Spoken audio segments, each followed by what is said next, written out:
Selamat beraktivitas kembali wahai rakyat Budayanti yang hobinya bertamasya di Pantai Kapuk. Seperti biasanya Bapak Yanto akan kembali menceritakan tentang perjalanan Babang Tampan Xiaoyan dalam mencari nasi kotak gratisan. Saat ini kita akan kembali diperlihatkan dengan kelompok Xiaoyan yang pada saat ini mondar-mandir di lubang cacing. Ketika Xiaoyan pertama kali datang ke benua Dodi, Xiaoyan juga melalui lubang cacing laut bintang ini. Tetapi butuh banyak waktu untuk Xiaoyan sampai ke sana. Saat itu Xiaoyan mengandalkan kekuatan terbangnya sendiri, sementara pada saat ini Xiaoyan memiliki bantuan dari Bahtera. Oleh karena itu waktu keberangkatan Xiaoyan ini benar-benar secara alami sangat dipersingkat. Di tengah-tengah perjalanan ini Xiaozan adalah sosok yang paling ingin tahu dan segera bertanya kepada Xiaoyan, kemanakah mereka akan pergi sekarang? Semua orang juga sedikit penasaran mendengar apa yang ditanyakan oleh Xiaozan. Dari semenjak mereka berangkat sampai sekarang Xiaoyan tidak pernah mengatakan kemana mereka akan pergi. Xiaoyan pada saat ini tidak berencana untuk memberitahu semua orang sebelumnya. Xiaoyan tidak ingin menyebabkan terlalu banyak tekanan psikologis bagi mereka. Pada akhirnya Xiaoyan segera berkata bahwa tempat yang akan mereka tuju disebut dengan Bintang Hongmeng. Mereka akan berpartisipasi dalam kontes 10.000 alam yang berada di sana. Mendengar dua kata yang asing ini semua orang pada saat ini sedikit terkejut, tetapi tidak sulit bagi mereka untuk memahami perkataan dari Xiaoyan. Bintang Hongmeng ini pasti merupakan dunia baru dan sepertinya kontes 10.000 alam seharusnya menjadi kompetisi berskala besar. Xiaozan pada saat ini terus bertanya kepada Xiaoyan, berapa lamakah waktu yang mereka butuhkan untuk mencapai Bintang Hongmeng ini? Xiaoyan pun segera menjelaskan jika mereka tidak melalui perjalanan lubang cacing mungkin diperlukan waktu 2000 tahun untuk mencapai Bintang Hongmeng, tetapi sekarang mereka melakukan perjalanan melalui lubang cacing laut bintang. Waktu tempuh dari mereka seharusnya dipersingkat sepertiganya dan mereka dapat mencapainya dalam waktu ratusan tahun. Tetapi tempat yang pada saat ini mereka akan kunjungi terlebih dahulu bukanlah Bintang Hongmeng. Setelah mengucapkan hal tersebut Xiaoyan pun tersenyum dan tidak berkata lagi. Xiaoyan mengembalikan semua ingatannya ke benua Doqi yang membuat Xiaoyan sedikit bersemangat. Sementara itu sosok Xiaozan pada saat ini masih terus mengoceh dan bertanya kepada Xiaoyan kemanakah mereka akan pergi sekarang. Xiaoyan sambil mengenang benua Doqi segera berkata bahwa mereka pada saat ini akan pergi ke benua Doqi. Tempat itu adalah tempat di mana Xiaoyan dilahirkan dan dibesarkan dan itu adalah rumah Xiaoyan. Mendengar hal tersebut semua orang pada saat ini benar-benar sangat penasaran mengenai benua Doqi yang dibicarakan oleh Xiaoyan. Mereka benar-benar sangat bersemangat dan ingin mengetahui benua seperti apakah saat orang gila seperti Xiaoyan dilahirkan. Waktu pada akhirnya berlalu dengan cepat hingga hanya beberapa hari ujung lubang cacing benar-benar terlihat. Xiaoyan pun mengangkat kepalanya perlahan dan dengan senyum di wajahnya Xiaoyan bergumam akhirnya mereka sampai. Sementara itu pada saat ini di benua Doqi di atas langit terdengar suara gemuruh yang sangat besar. Hal ini menarik perhatian semua orang di benua Doqi dan mereka semua segera menatap ke arah langit. Di antara mereka ada seorang pria dan seorang wanita yang pada saat ini terbang dengan cepat. Mereka melayang di atas langit dan keduanya pada saat ini tampak mengesankan. Keanehan yang tiba-tiba ini tentu saja mengejutkan mereka berdua dan mereka pada saat ini memandangi langit dengan hati-hati. Segera langit pun tampak terkoyak dan Bahtera pada saat ini berlayar keluar dari langit. Melihat sosok besar yang tiba-tiba muncul di atas langit benua Doqi, seluruh benua juga pada saat ini tiba-tiba menjadi tegang. Pria dan wanita yang pada saat ini melayang di langit memperhatikan setiap gerakan Bahtera dengan waspada. Pria itu pada akhirnya segera berkata dengan suara yang dalam, siapakah yang berani masuk tanpa izin di benua Doqi? Begitu kata-kata ini terjatuh tiba-tiba bayangan hitam muncul di depan kedua orang tersebut. Mata kedua orang ini menyusut secara naluriah dan kekuatan yang kuat pada saat ini langsung mengayun ke arah mereka. Kekuatan ini pun langsung mengalahkan dua sosok yang melayang di langit. Keduanya pada saat ini terbang mundur seperti layang-layang dengan tali yang putus sebelum akhirnya mendarat dengan berat. Dua jurang panjang pada saat ini ditarik di tanah bersamaan dengan dua sosok yang terjatuh. Kedua sosok itu pun pada akhirnya segera bangun dan si pria pada saat ini segera menoleh ke arah sosok wanita. Pria itu berkata bahwa sosok yang baru saja muncul benar-benar sangat kuat. Dirinya merasa khawatir bahwa mereka tidak akan bisa mengalahkannya meskipun bekerja sama. Pria itu pun seketika memuntahkan darah dan benar-benar memiliki ekspresi cemberut. Sementara itu sosok wanita tinggi langsing pada saat ini segera menatap ke arah langit. Sosok ini memiliki daya tarik khusus dengan sisik yang berwarna-warni yang terlihat dingin. Sosok ini tidak lain tidak bukan adalah Xiao Xiao yang tinggal di benua Doqi dan merupakan anak pertama Xiao Yan. Begitu Xiao Xiao menatap ke arah Xiao Yan pada saat ini dirinya tanpa sadar menggumamkan kata ayah.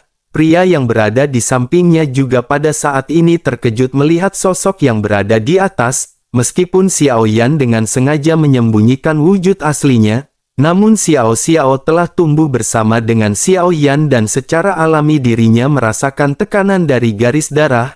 Oleh karena itu Xiao Xiao pada saat ini buru-buru memberitahu sosok pria yang berada di sampingnya bahwa itu adalah ayahnya. Sosok pria muda ini terlihat sangat mirip dengan Xiao Yan, tetapi jika dilihat lebih dekat sosok ini bahkan lebih tampan jika dibandingkan dengan Xiao Yan. Mungkin dirinya mewarisi gen dari Sun Er dan pria itu adalah Xiao Lin sang putra Xiao Yan dan Sun Er yang merupakan putra kedua Xiao Yan. Dua orang ini adalah dua anak Xiao Yan di benua Doqi dan mereka pada saat ini telah menjadi yang terkuat di benua ini. Saat ini juga di sisi lain ada seorang lelaki tua yang melayang di udara. Dirinya tidak terlihat seperti Xiao Xiao maupun Xiao Lin dan dirinya pada saat ini benar-benar terasa gugup. Namun meskipun begitu dirinya masih berperilaku dengan sangat tenang dan melihat sosok Xiao Yan. Wajahnya yang penuh dengan tanda dimakan usia segera menunjukkan senyuman hangat.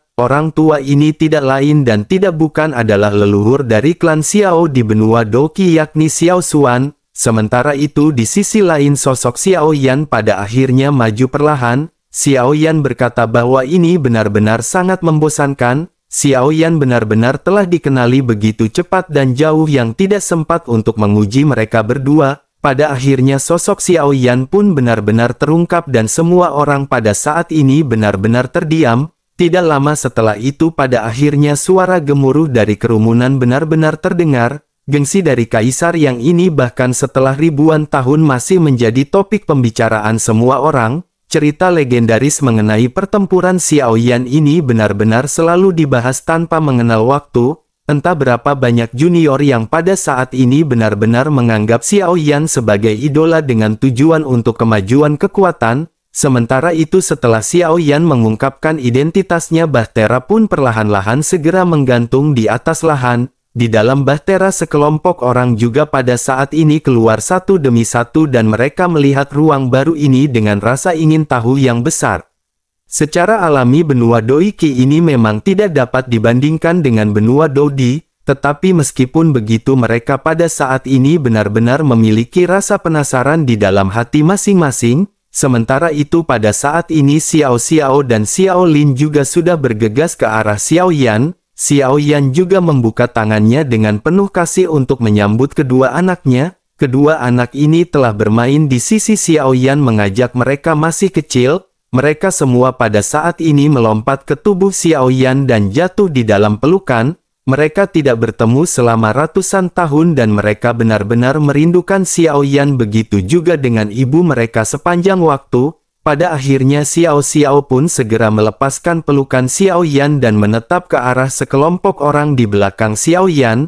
Tetapi pada saat ini dirinya tidak melihat ibu Sun Er dan Kailin. Xiao Xiao pada akhirnya segera bertanya di manakah ibu Sun Er dan ibu Kailin. Xiao Lin juga pada saat ini bertanya mengapa ibu tidak kembali bersama dengan ayah. Dirinya pada saat ini benar-benar merindukan keduanya. Xiao Yan pun memandangi kedua anaknya yang sudah dewasa dengan senyum bahagia di wajahnya. Xiao Yan lanjut mengeluarkan tangannya dan menggosok kelapa dari mereka berdua. Xiao Yan pada akhirnya berkata bahwa ibu lebih sibuk daripada ayah.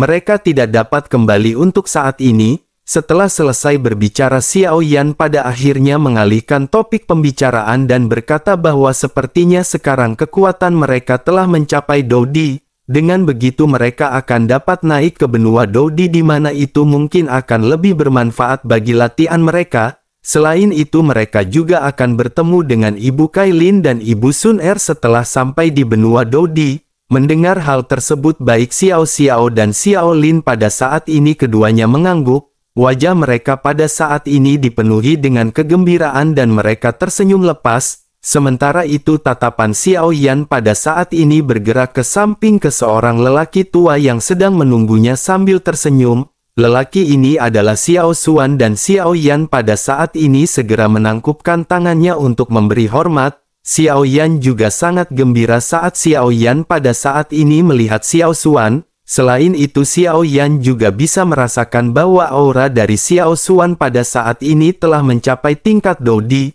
meskipun dirinya hanya Dodi bintang 1. Begitu juga dengan Xiao Xiao dan Xiao Lin. Xiao Yan pada saat ini bertanya mengapa ketiganya tidak pergi ke benua Dodi. Sepertinya hal tersebut bukan hanya karena kekuatan yang tidak cukup dan pasti ada alasan lain. Xiao Yan pun menekan pemikirannya sebelum akhirnya segera menyapa leluhur Xiao Xuan. Sudah lama sekali mereka tidak bertemu dan tampaknya leluhur Xiao Xuan dalam keadaan sehat walafiat. Menanggapi hal tersebut Xiao Xuan pun tertawa dengan arogan dan berkata akhirnya bocah ini bersedia untuk kembali dan melihat-lihat. Sosoknya segera melangkah mendekati Xiao Yan sebelum akhirnya menepuk bahu Xiao Yan dengan keras. Xiao Xuan pun lanjut berkata bahwa pada saat ini mereka harus segera pergi. Mereka jangan berbicara di sini karena ayah Xiao Yan dan yang lainnya pada saat ini sangat merindukan Xiao Yan. Mereka harus kembali ke klan Xiao terlebih dahulu hingga pada akhirnya semua orang segera berangkat.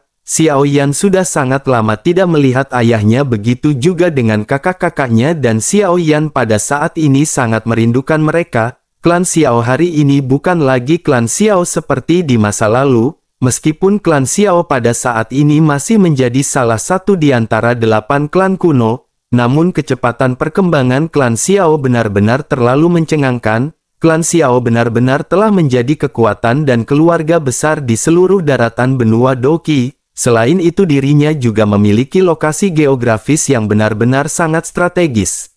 Setelah Xiao Yan menjadi Dodi di klan Xiao maka darah keturunannya benar-benar telah diaktifkan. Dengan begitu kekuatan seluruh klan Xiao meningkat pesat. Inilah yang pada akhirnya menjadikan klan Xiao dalam 100 tahun terakhir menjadi semakin kuat. Tetapi tidak lama setelah itu ketika Kailin dan Sun Er dipromosikan menjadi Dodi, kekuatan klan Gu dan klan Ular juga pada saat itu meningkat pesat. Tetapi mereka tidak memiliki perkembangan kecepatan yang pesat seperti klan Xiao. Pada akhirnya Xiao Yan pada saat ini segera kembali ke klan Xiao dan rumah besar klan Xiao pada saat ini benar-benar sangat besar. Xiao Yan tidak bisa berkata apa-apa ketika melihat perkembangan dari klan Xiao ini. Selain itu di tengah klan Xiao pada saat ini ada alun-alun dan di tengahnya berdiri patung Xiao Yan. Patung ini terlihat seperti aslinya dan ekspresi karakternya benar-benar diukir dengan sangat halus. Semua orang dari tim Xiao Yan pada akhirnya memuji berulang kali ketika melihat patung tersebut. Mereka berkata bahwa patung tuan muda Xiao Yan ini benar-benar sangat megah. Mendengar hal tersebut Xiao Yan pada saat ini hanya terbatuk 2 kali karena dipenuhi dengan rasa kemaluan. Begitu Xiao Yan memasuki klan Xiao, Xiao Yan juga langsung dikenali oleh anggota klan. Mungkin hal itu dikarenakan adanya patung besar Xiao yang di alun-alun. Dengan begitu anggota akan menghadapi patung ini setiap hari dan penampilannya telah mengakar hati orang-orang. Kerumunan pun pada akhirnya berteriak bahwa ini adalah Xiao Yan. Ini benar-benar kayu sariang dari klan Xiao mereka. Banyak kata-kata yang dipenuhi dengan kekaguman pada saat ini meledak di antara kerumunan. Hampir seluruh klan Xiao pada saat ini benar-benar sangat hidup dan sosok yang tidak terhitung jumlahnya pada saat ini terbang keluar. Puluhan ribu orang dari klan Xiao pada saat ini berkumpul bersama karena mereka benar-benar menantikan hal ini. Sementara itu Xiao Yan dipenuhi keringat dingin karena terkejut dan merasa bahwa ini terlalu dibesar-besarkan.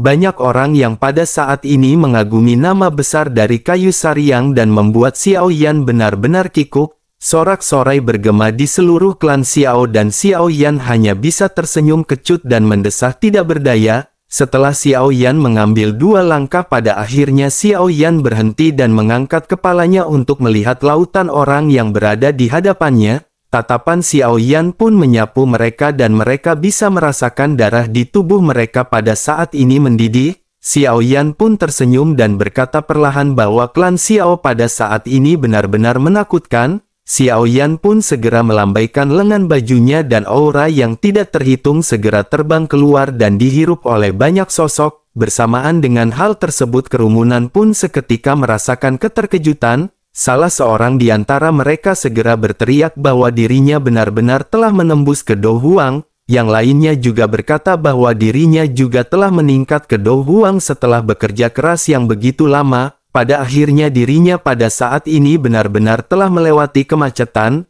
Rupanya Xiao Yan pada saat ini banyak memberi keuntungan bagi orang-orang di klan Xiao. Bahkan jika Xiao Yan pada saat ini menganggap itu hanyalah hadiah biasa, tetapi hal tersebut adalah sebuah kekayaan yang besar bagi mereka. Banyak orang pada akhirnya segera mengucapkan terima kasih kepada Kaisar Yan. Sorak-sorai pun kembali meletus di seluruh klan Xiao dan orang-orang yang mengikuti Xiao Yan pada saat ini benar-benar terkejut. Pada saat yang sama di aula klan Xiao pada saat ini juga 3 sosok segera keluar. Seorang lelaki tua yang tampak sangat tua berlari dengan wajah yang penuh semangat. Matanya pada saat ini merah saat dirinya melihat keberadaan Xiao Yan. Sebuah suara agung memanggil perlahan dengan sedikit getaran ketika dirinya menyebut Xiao Yan dengan sebutan Yan Er. Xiao Yan pun berhenti dan memutar kepalanya perlahan. Melihat wajah yang sudah lama tidak dilihatnya ini rongga mata Xiao Yan seketika menjadi lembab. Xiao Yan masih ingat bahwa orang tua ini membeli cairan spiritual dengan segala cara untuk Xiao Yan. Xiao Yan masih ingat bahwa orang tua ini masih di sisi Xiao Yan selama masa-masa tersulitnya. Orang tua ini benar-benar menemani Xiao Yan, percaya kepada Xiao Yan dan dirinya masih ingat bahwa orang tua ini memberikan segalanya untuk Xiao Yan. Sosok tua yang pada saat ini bergegas tidak lain dan tidak bukan adalah Xiao Zhan. Xiao Yan pada akhirnya berlutut perlahan dan membungkuk dalam-dalam kepada ayahnya. Xiao Yan tahu bahwa Xiao Yan tidak akan bisa melupakan kecintaan kebapaan yang kuat di masa kecilnya.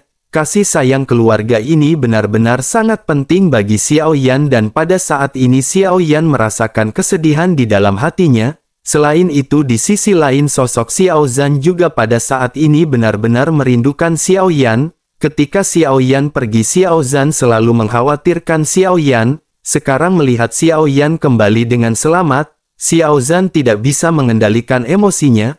Putranya yang selalu dipikirkan siang dan malam pada akhirnya benar-benar kembali. Di depan ayahnya sosok Xiao Yan pada saat ini melepaskan semua pertahanan dan kegigihannya. Mungkin setelah tahun-tahun pertumbuhan ini menjadi tidak terkalahkan dan hatinya benar-benar sangat kuat. Tetapi di hadapan kasih sayang seorang keluarga tidak peduli seberapa kuat seseorang. Tentu saja dirinya akan menjadi emosional dan hatinya benar-benar tergerak. Xiao Zhan pada akhirnya dengan lembut membantu Xiao Yan berdiri dan ayah serta anak ini pada akhirnya saling berpelukan. Xiao Zhan juga pada saat ini menangis sesegukan. Dirinya tahu bahwa putranya telah memikul terlalu banyak beban oleh karena itu selama bertahun-tahun sejak kepergian Xiao Yan. Xiao Zhan tidak pernah mengundurkan manajemennya atas pengaturan klan Xiao. Ini adalah pondasi yang diciptakan oleh kerja keras Xiao Yan dan Xiao Zhan tidak akan membiarkan usaha ini sia-sia. Setelah melepaskan pelukan Xiao Zhan pada saat ini Xiao Yan juga melihat kakak tertuanya Xiao Ding dan kakak keduanya yakni Xiao Li. Keduanya pada saat ini juga bersemangat dan pada saat ini menghampiri Xiao Yan. Mereka juga telah merawat dan mencintai Xiao Yan sejak lama. 3 bersaudara ini pada akhirnya saling berpelukan melepas rindu. Demi kebaikan 2 saudara laki-laki Xiao Yan ini telah keluar dan mendirikan resimen tentara bayaran di Gurun Tagar. Hal itu hanya untuk memberi Xiao Yan tempat dan pergi pada saat itu. Semua itu telah berlalu sangat lama, tetapi Xiao Yan pada saat ini merasa seolah-olah itu baru saja terjadi. Xiao Yan pun memanggil dengan ramah kakak pertama dan kakak keduanya. Xiao Ding dan Xiao Li juga mengangguk dengan penuh semangat, dan ketiga saudara laki-laki ini mereka menjadi jauh lebih kuat. Melihat ketiganya yang pada saat ini terlihat bahagia, pada akhirnya Xiao Zhan pun tertawa dengan puas. Suaranya dipenuhi dengan kegembiraan dan dirinya pada saat ini segera berteriak kepada semua orang. Dirinya berkata bahwa hari ini orang-orang di klan Xiao akan mengadakan jamuan besar untuk merayakan kembalinya putranya. Mereka pada saat ini harus mensyukuri kembalinya Kaisar Yan. Setelah mendengar perkataan ini, pada akhirnya baik Xiao Ding dan Xiao Li pun seketika berteriak serempak. Pada akhirnya mereka segera melakukan perjamuan khusus besar-besaran. Berita kembalinya Xiao Yan juga pada saat ini menyebar dengan kecepatan tercepat. Sementara itu di suatu tempat di benua Doki, seorang wanita pada saat ini berdiri di atas gunung. Wajahnya tampak sudah lama kehilangan minatnya dan sudut mulutnya pada saat ini sedikit bergerak. Sosok wanita ini seketika bergumam apakah dirinya pada akhirnya kembali. Apakah pada saat ini pria tersebut dalam kondisi baik-baik saja? Sosok wanita ini pada akhirnya segera mengenang masa-masa bersama dengan sosok Xiao Yan. Xiao Yan telah meninggalkan benua Doki dalam waktu ratusan tahun. Meskipun Xiao Yan pergi, tetapi bayangannya masih tidak terhapuskan di hati banyak orang termasuk juga wanita tersebut. Sementara itu kembali ke Xiao Yan yang pada saat ini di klan Xiao semua orang-orang dari klan Xiao benar-benar mendidih. Xiao Yan juga sudah mabuk kecubung dan pingsan pada saat ini dan berbaring di tempat tidurnya sendiri. Xiao Yan memiliki rasa seperti berada di rumah yang sebenarnya dan perasaan ini sangatlah nyaman. Sementara itu tim Xiao Yan lainnya juga pada saat ini memulai tur keliling masing-masing. Mereka berkeliaran di setiap sudut benua Doki dan melihat-lihat di sekitar. Sementara itu Xiao Yan pada saat ini berencana untuk menghabiskan setidaknya 1 tahun di benua Doki. Selama masa ini Xiao Yan bermaksud untuk menghabiskan waktu yang baik bagi keluarganya yang telah terlalu lama ditinggal pergi. Xiao Yan pun terus menemani kedua anaknya dan pada saat ini saling berbincang-bincang. Mereka berbicara tentang permasalahan yang dihadapi dalam kehidupan, kesulitan yang dihadapi dalam kultivasi dan bagaimana cara menyelesaikannya. Mereka juga bercerita bahwa mereka pernah berhadapan dengan musuh yang benar-benar hampir membunuh nyawa mereka. Mendengar hal ini Xiao Yan pun merenung sejenak. Berdasarkan hal ini Xiao Yan berpikir bahwa Xiao Yan tidak mungkin pergi meninggalkan mereka dengan ancaman seperti itu. Oleh karena itu Xiao Yan memutuskan untuk membimbing mereka menjadi lebih kuat. Dengan Xiao Yan yang memberikan beberapa pengalaman bagi mereka, tentu saja Xiao Yan tidak harus khawatir tentang masa depan mereka berdua. Pada akhirnya Xiao Yan segera berkata kepada mereka agar mereka segera melepaskan api di dalam tubuh masing-masing. Biarkan ayah pada saat ini melihat kekuatan api yang pada saat ini mereka miliki. Mendengar hal tersebut baik Xiao Xiao dan Xiao Lin pada saat ini mengangguk. Setelah itu mereka mengendalikan pelepasan api di dalam tubuh masing-masing. Di mata Xiao Xiao pada saat ini api biru terus melompat dan mulai melingkari tubuh Xiao Xiao. Di sisi Xiao Yan pada saat ini api merah terang meledak seperti binatang buas dan melayang di sekitar Xiao Lin.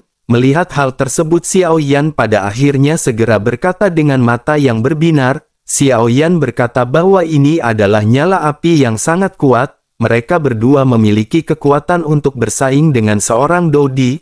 Tetapi pada saat ini mereka masih tidak dapat menunjukkan kekuatan sebenarnya dari kedua nyala api ini. Jika kekuatan mereka meningkat di masa depan maka kedua nyala api ini akan menjadi kartu truf mutlak di tangan mereka. Xiao Yan pada saat ini benar-benar tidak bisa menahan kekagumannya terhadap kedua anaknya. Xiao Yan pada akhirnya lanjut berkata bahwa selama periode waktu ini dirinya akan mencoba yang terbaik untuk membimbing mereka. Jika mereka memiliki keraguan tentang kultivasi atau jika mereka tidak mengerti apapun, maka mereka dapat bertanya kepada ayah dan ayah akan membimbing mereka dengan baik. Xiao Yan pada saat ini tidak secara langsung memberikan keberuntungan pada kedua anaknya. Xiao Yan menyadari bahwa sebuah perjalanan kultivasi tidak akan dapat dicapai dalam satu malam. Proses ini membutuhkan lika-liku perjalanan dan hal itulah yang pada akhirnya akan membuat seseorang semakin kuat.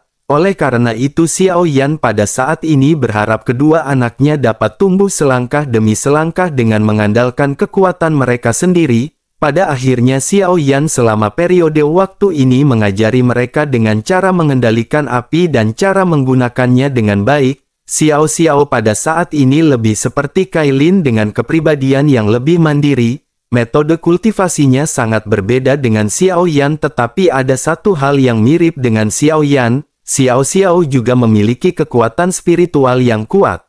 Xiao Yan pun mengajari Xiao dengan baik untuk menggunakan teknik Gold Sky. Xiao Yan pada saat ini mengajari keterampilan Huang, tetapi dengan kekuatan Xiao pada saat ini akan sangat sulit untuk melakukan keterampilan bertarung jiwa ini. Dengan begitu akan membutuhkan lebih banyak waktu untuk mengasah dan perlahan dapat menampilkannya. Sementara itu Xiao Lin agak mirip dengan Xiao Yan dengan cara kultivasi yang lebih kuat dan secara langsung. Oleh karena itu Xiao Yan juga pada saat ini mengajarkan Xiao Lin satu set keterampilan Huang. Xiao Yan juga mengajari teknik pedang kuno terkuat milik Xiao Yan, yakni gerakan 1000 kaki tanpa bayangan. Selain itu selama periode waktu ini Xiao Yan juga tidak memperkenalkan King Mu'er dan Zhen Ni kepada kedua anaknya. Xiao Yan merasa tidak perlu untuk memperkenalkan mereka pada saat ini. Sementara itu King Mu'er dan Zhen Ni juga pada saat ini memahami niat dari Xiao Yan. Oleh karena itu mereka mengikuti tim Xiao Yan dan pada saat ini berkeliling benua Doqi. Sementara itu kembali ke Xiao Yan yang pada saat ini masih sibuk dengan melatih kedua anaknya. Xiao Yan pada saat ini terus-menerus memberikan wawasannya kepada kedua anaknya. Xiao Yan benar-benar merasa sangat senang di dalam hatinya karena pada akhirnya mereka benar-benar bisa bertemu. Terlebih lagi pada saat ini Xiao Yan benar-benar sangat kagum melihat kemampuan dari kedua anaknya. Xiao Yan seketika teringat masa lalunya ketika Xiao Yan berlatih di benua Doqi. Tetapi jika dibandingkan dengan anak-anaknya pada saat ini kemampuan Xiao Yan pada saat itu tidak bisa dibandingkan. Tentu saja semua ini berkat garis darah keturunan yang telah diaktifkan oleh Xiao Yan setelah Xiao Yan naik ke Dodi. Pada saat ini kedua anak Xiao Yan menampilkan kekuatan mereka dan perkembangan mereka benar-benar sangatlah cepat. Xiao Yan pada saat ini tidak bisa menahan senyum melihat perkembangan yang begitu pesat dan Xiao Yan pada saat ini hanya menggaruk kepalanya. Xiao Yan bergumam apakah yang telah Xiao Yan lakukan hingga anaknya pada saat ini benar-benar telah menjadi jenius yang sangat luar biasa. Xiao Yan pun memandang ke arah langit dan pada saat ini bergumam agar Kailin dan Sun Er melihat kemampuan anaknya pada saat ini.